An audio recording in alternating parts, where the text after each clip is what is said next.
Saludos, soy Alexis David Pérez Patlán, alumno del CSIC número 8 Narciso Basols, de la especialidad técnico en computación perteneciente al Instituto Politécnico Nacional. En este video abordaremos el tema de ondas frente a partículas, que tiene relación con el principio de Huygens. Bien, para esto tenemos que tener en cuenta las diferencias que existen entre ambos conceptos, ya que no son lo mismo, puesto que las ondas son las perturbaciones que transmiten energía, mientras que las partículas son los cuerpos de menor proporción de la materia que conservan todas sus propiedades, tanto físicas como químicas. Una vez entendido esto, al movimiento de las ondas se le conoce como movimiento ondulatorio. Existen dos tipos de ondas, las ondas mecánicas y las ondas electromagnéticas. Las ondas mecánicas requieren de un medio para propagarse, ya sea un sólido como el metal, un líquido como el agua o un gas como el aire. Este tipo de ondas a su vez se dividen en ondas transversales y ondas longitudinales. En las ondas transversales, la perturbación se mueve de manera perpendicular a la dirección de propagación. Un ejemplo claro de ello es cuando sacudimos una cuerda. Mientras que en las ondas longitudinales, la perturbación se mueve de manera horizontal a la dirección de propagación, como las ondas del sonido. Por el otro lado, tenemos a las ondas electromagnéticas, las cuales no necesitan de un medio para propagarse, es decir, se pueden mover incluso en el vacío como en el espacio, y se propagan a través de campos magnéticos y eléctricos, que son transversales entre sí y que viajan a la velocidad de la luz. Ejemplos de este tipo de ondas son las emisiones de radio, televisión, aparatos de rayos X, la luz, etc. Todas las ondas tienen las siguientes características: dirección de propagación, la cual nos indica el sentido en que se está propagando una onda. Las crestas son las partes más altas de una onda, mientras que los valles son las partes más bajas de una onda. La amplitud de onda es la altura máxima que alcanza una cresta. Una característica más, longitud de onda, es la distancia entre dos crestas sucesivas o dos valles. Por el otro lado tenemos el periodo, que es el tiempo transcurrido entre dos crestas sucesivas que pasan por el mismo punto en el espacio, y se representa por medio de la letra T mayúscula. Su unidad de medida son los segundos. Finalmente también tenemos a la frecuencia, que es el número de crestas o ciclos completos que pasan por un punto dado por unidad de tiempo. Se representa por medio de la letra minúscula F, y su unidad de medida son los hertz en el sistema MKS. Primeramente, en este principio se le atribuye al matemático, astrónomo y físico holandés Christian Huygens, y para explicarlo tomaremos como ejemplo las olas oceánicas, que empiezan como una onda, pero también como una partícula. Es decir, se puede observar una onda plana, pero al llegar a la pared con una rendija se puede observar un comportamiento curioso, como el que se muestra. Las ondas planas del agua comienzan a ser irradiadas en forma radial.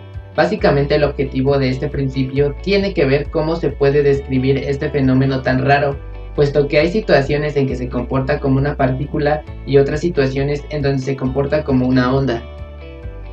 Para esto, Huygens propone una forma de explicar esto, planteando lo siguiente: un frente de onda que está entrando paralelamente es representado por focos emisores, como se puede observar en la representación gráfica.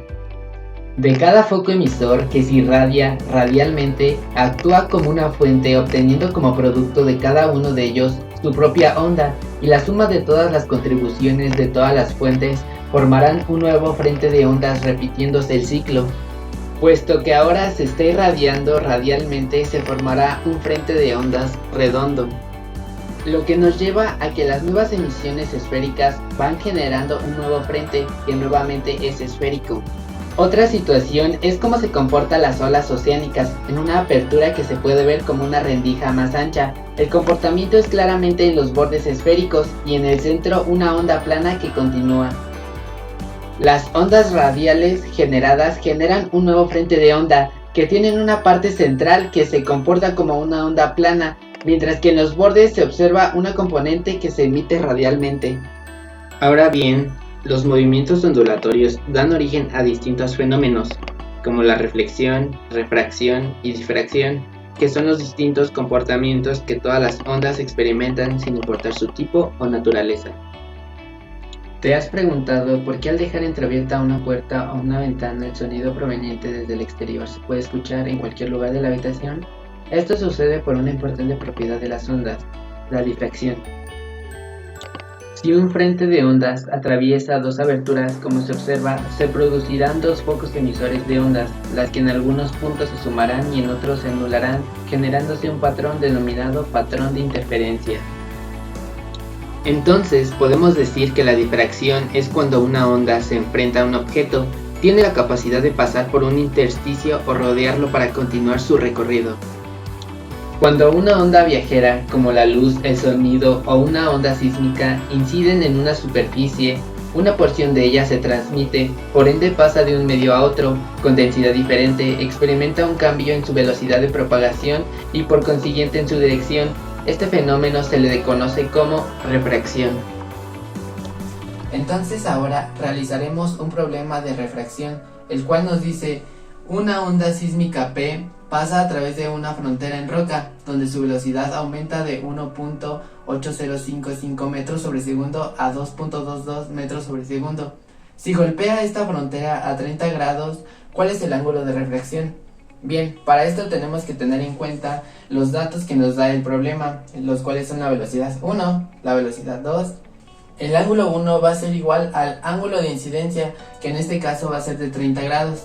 El ángulo 2 va a ser igual al ángulo de refracción, el cual nos piden hallar. Para esto utilizaremos la fórmula de la ley de la refracción, la cual nos indica que el ángulo de refracción sobre el ángulo de incidencia va a ser igual a la velocidad 2 sobre la velocidad 1.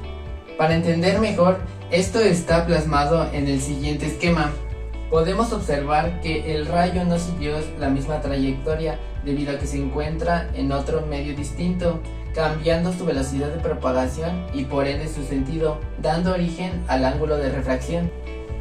Una vez entendido esto, en base a la fórmula de la ley de la refracción, procedemos a hacer un despeje, el cual nos queda como el seno del ángulo de refracción va a ser igual a la velocidad 2 sobre la velocidad 1 por el ángulo de incidencia. Para eliminar el seno y que solamente nos quede el ángulo de refracción, lo multiplicamos por su función inversa, la cual es el arcoseno, la cual también se puede escribir como seno a la menos 1.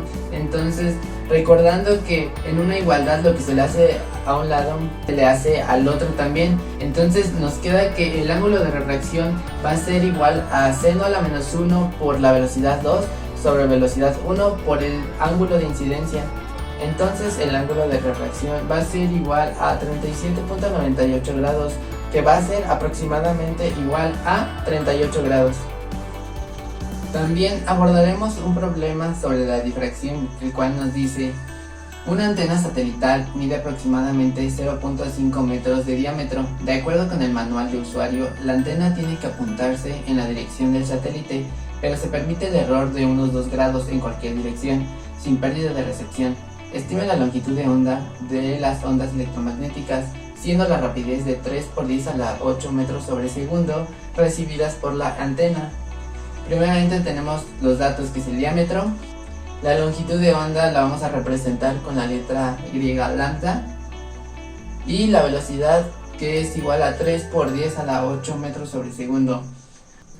La fórmula que vamos a ocupar sería: la longitud de onda va a ser igual a la velocidad sobre la frecuencia.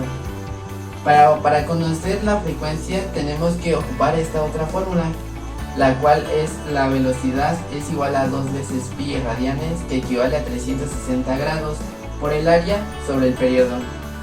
Despejando, el periodo nos queda como 2 veces pi por el área sobre la velocidad. Pero para conocer antes el área de un círculo, recordemos que el área de un círculo es pi por radio al cuadrado. Y solamente en el problema nos da el diámetro, recordando que el radio es la mitad del diámetro, quedando como 0.25 metros. Sustituyendo en la fórmula queda como área es igual a pi por 0.25 al cuadrado, que es igual a 0.1963 metros al cuadrado. Con este valor podemos sustituirlo en la fórmula, quedando como 4.1113 por 10 a la menos 9 segundos. Y finalmente Recordemos que la frecuencia es igual a 1 sobre periodo, quedando como 243.232.067.7 Hz.